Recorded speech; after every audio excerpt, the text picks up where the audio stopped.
How's it going, everybody? This is Mark here of the Onside Kick. Doing my weekly Monday videos for you guys. And this one I want to talk about a proposed change. There's been a lot of changes being talked about for the NFL.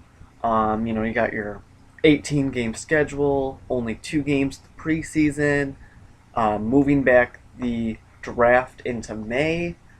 A lot of stuff going on, along with obviously the rule changes that everybody's familiar with and everybody's unhappy about. But the thing that I want to specifically talk about is one that I don't think is going to happen anytime soon, but maybe 2 or 3 years down the line. I wouldn't be surprised if they really, really tried to get this one going, and that is the expanding the playoffs. The way it's set up right now, obviously 12 teams get in.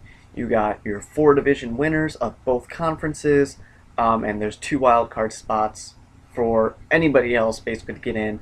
Your 2 top seeds are gonna get that bye in the opening round on each conference, which is different than most sports.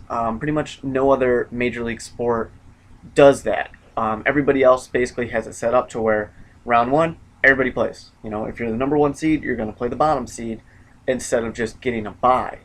And I don't really know which one's better. I mean, is it better to have that time off, or is it better to just play the weakest seed? And you notice I kind of had trouble there because it's not really comparable. I mean, you got apples and oranges here when you're comparing football to hockey or football to basketball, because you have that series in basketball, hockey, anything else, baseball as well. Obviously, you have that series, and it's different because in football, you can't have that series. You can't have a dedicated 7 weeks to just 2 teams going at each other. And I think that's kind of a big thing where in other sports, in basketball, yeah, the Bucks might go ahead and win a game against the Heat. That very well might happen. It didn't happen, but it might happen. But that's okay because in a 7-game series, statistically it's going to even out. The better team will win more games than the other team. That's just how it's going to work statistically. In football, it doesn't really work like that. You're not going to get that kind of evening it out based on matchups and who has the better advantages.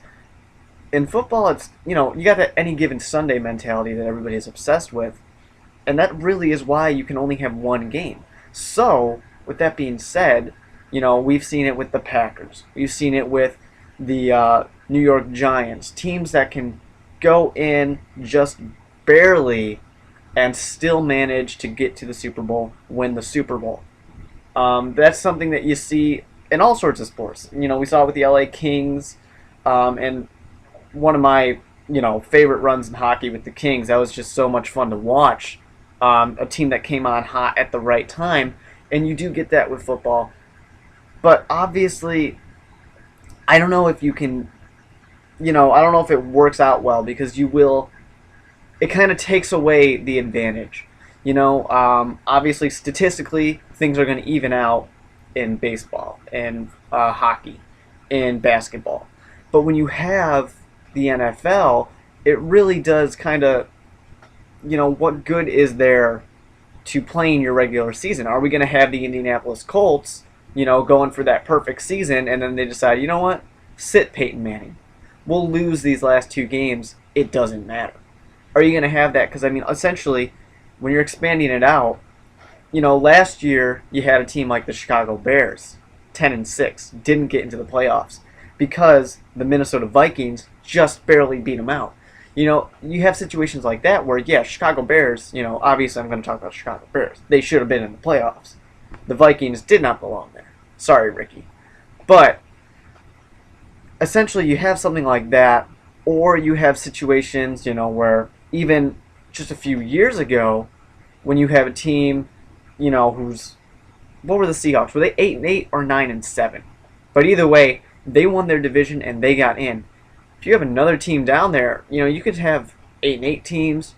You could have 7-9 teams possibly getting in there, depending on how strong the competition is.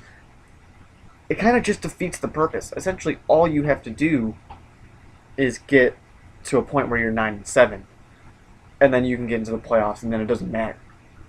And we see teams that are 9-7 go ahead and win the Super Bowl, but is that something we want to see all the time? In this situation, I don't really know if it's much better. I mean, is getting a bye that important for most teams?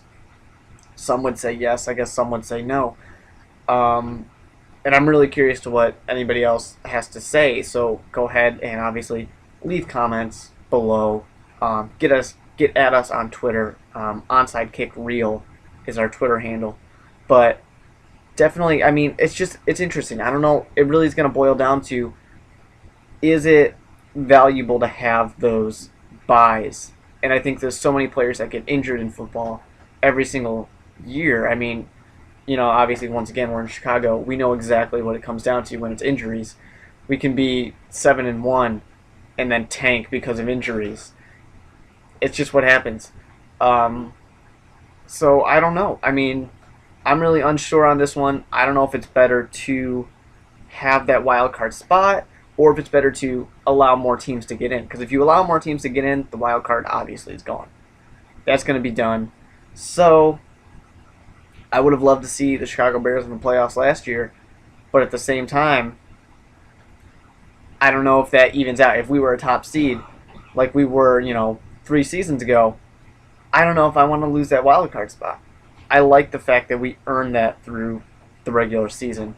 So in this situation, I'm really not sure which one is better. So that's why I need you guys to let me know what your opinions are so you can possibly sway me one way or another.